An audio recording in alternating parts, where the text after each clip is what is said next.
खुदावंद यीशु मसीह के खूबसूरत नाम में आप सभी को सलाम। जय मसीह की वॉक विद जीसस सीरीज़ में हम आपको वेलकम करते हैं। मुझे पता है कि आप इंतज़ार में थे नई वीडियो का और आप अपनी दुआओं के आंसर का भी आप इंतज़ार में हैं।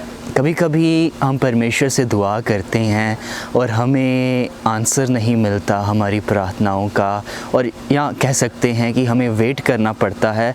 तो आज हम जानेंगे कि अगर आज हमारी प्रार्थनाओं का उत्तर नहीं आ रहा और हम वेट कर रहे हैं, ये चीज़ हमारी ज़िंदगी में क्यों होती है। मुझे उम्मीद है कि आज परमेश्वर आपसे इस वॉक विद जीसस सीरीज़ की नई वीडियो के द्वारा बात करेंगे, इसीलिए इस सीरीज़ को देखते रहें। खुदावंद आपको बरकत दे।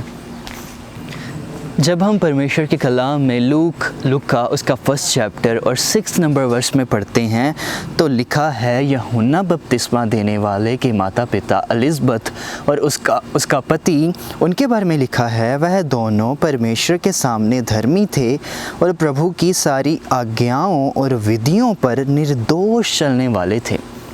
अब ये दोनों जो कि यूहन्ना बपतिस्मा देने वाले के माता पिता है ज़करिया और उसकी पत्नी एलिज़ाबेथ, ये परमेश्वर के साथ चलने वाले थे, परमेश्वर के भय में रहते थे, परमेश्वर के हुक्मों पर चलते थे, लेकिन उनकी कोई संतान नहीं थी। आपको क्या लगता है कि क्या उन्होंने परमेश्वर के आगे दुआएं नहीं की होंगी? बिल्कुल, वह परमेश्वर के आगे दुआ करते थे कि परमेश्वर हमें संतान दे, लेकिन उनकी ज़िंदगी में अभी तक कोई रिज़ल्ट नहीं आया, उनकी प्रार्थना का उत्तर नहीं आया। पर उन्होंने परमेश्वर के साथ चलना बंद नहीं किया। चाहे उन्होंने परमेश्वर से संतान मांगी, अभी तक परमेश्वर ने उनको संतान नहीं दी, पर फिर भी लिखा है कि वह परमेश्वर के साथ चलते रहे, परमेश्वर के वचनों पर चलते रहे। आज अगर आप परमेश्वर के आगे दुआ कर रहे हैं और अभी तक आपको आपकी प्रार्थना का उत्तर नहीं मिला, तो आप परमेश्वर के साथ चलना बंद ना करें। सीखें एलिज़ाबेथ और उसके पति से कि वह परमेश्वर के साथ चलते रहें, परमेश्वर के हुक्मों पर चलते रहे। चाहे अभी तक कोई संतान नहीं है, पर परमेश्वर को सर्व करना, परमेश्वर की सेवा करनी उन्होंने बंद नहीं की। इसीलिए हम आपको इनकरेज करना चाहते हैं कि आप परमेश्वर की सेवा करते रहें। खुदावंद के वचन में लिखा है कि ज़करिया एक दिन परमेश्वर की हजूरी में, परमेश्वर के मंदिर में, परमेश्वर की उपस्थिति में खड़ा था, परमेश्वर को सर्व कर रहा था, लोगों की दुआओं को लेकर गया था, लोगों के लिए दुआ कर रहा था। और खुदा के कलाम में लिखा है कि एक स्वर्गदूत उसे दिखाई देता है और वह डर जाता है, और स्वर्गदूत से कहता है, भयभीत ना हो, तेरी प्रार्थनाएं सुन ली गई हैं। मेरे दोस्तों, उसके पास खुद संतान नहीं है। शायद आपकी भी ये सिचुएशन हो कि आप किसी चीज़ के लिए दुआ कर रहे हैं पर अभी आपको उत्तर नहीं मिला। क्या आप उस बोझ के साथ दूसरों के लिए तब दुआ करते हैं जिस बोझ के साथ ज़करिया परमेश्वर का कार्य कर रहा था? क्या आप भी उस तरह परमेश्वर की सेवा में लगे हुए हैं? सीखे ज़करिया से कि उसके पास खुद संतान ना थी उस समय, पर फिर भी वो परमेश्वर के लोगों के लिए दुआएं कर रहा था, परमेश्वर को सर्व कर रहा था।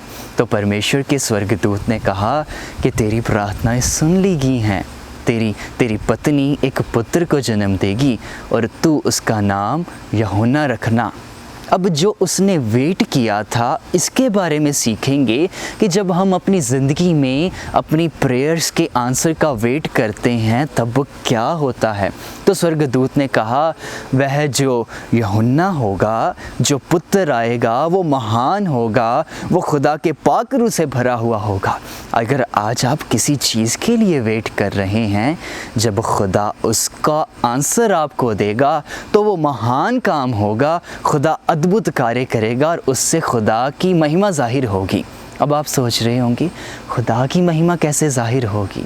जब यूहन्ना बपतिस्मा देने वाला बड़ा हुआ तो उसने खुदा के मार्ग को तैयार किया और उसने कहा, मैं तो तुझे पानी से बपतिस्मा देता हूँ, पर मेरे बाद एक आ रहा है जो तुम्हें पाक रूह से और आग से बपतिस्मा देगा। मैं तो कुछ भी नहीं, वो तो सब कुछ है। अगर आज आप दुआओं का वेट कर रहे हैं, जब खुदा आपको आंसर देगा तो खुदा महान काम करेगा जिसके द्वारा खुदा की महिमा जाहिर होगी। अब आपने क्या करना है? आपने ज़करिया और उसकी पत्नी की तरह परमेश्वर के साथ वफ़ादारी से चलना है। आपने परमेश्वर के साथ वफ़ादारी से चलना है। आपने उन दोनों की तरह, ज़करिया और उसकी पत्नी की तरह, परमेश्वर के हुक्मों पर चलना है, परमेश्वर के कामों में लगे रहना है। तो परमेश्वर जब आपको आपकी दुआओं का आंसर देगा, जिसके लिए आज आप इंतज़ार कर रहे हैं, तो वो महान होगा, वो अमेजिंग होगा और उसके द्वारा खुदा अपनी महिमा को ज़ाहिर करेगा। शक ना करें। तो वह ज़करिया कहने लगा, ये किस तरह होगा, मैं तो अब बुज़ुर्ग हो चुका हूँ।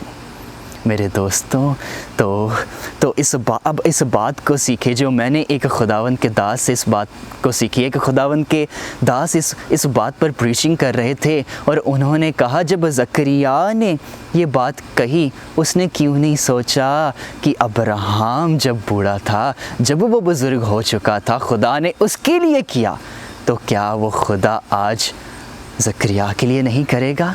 आज जब आप इंतज़ार में हैं तो शक ना करें किसी भी बात के लिए। जिस खुदा ने शद्रक, मेशक, अब्दनगो को बचाया, उसकी कुदरत कभी कम नहीं होती। जिसने ज़करिया के लिए किया, अब्राहम के लिए किया, वो आज आपके लिए भी करेगा। शक ना करें, शक ना करें। खुदा ने अद्भुत काम पहले किए हैं जो कि बाइबल में बयान हैं। खुदा अद्भुत काम आज कर रहा है और खुदा करता रहेगा। आप अपनी ज़िंदगी में शक ना करें।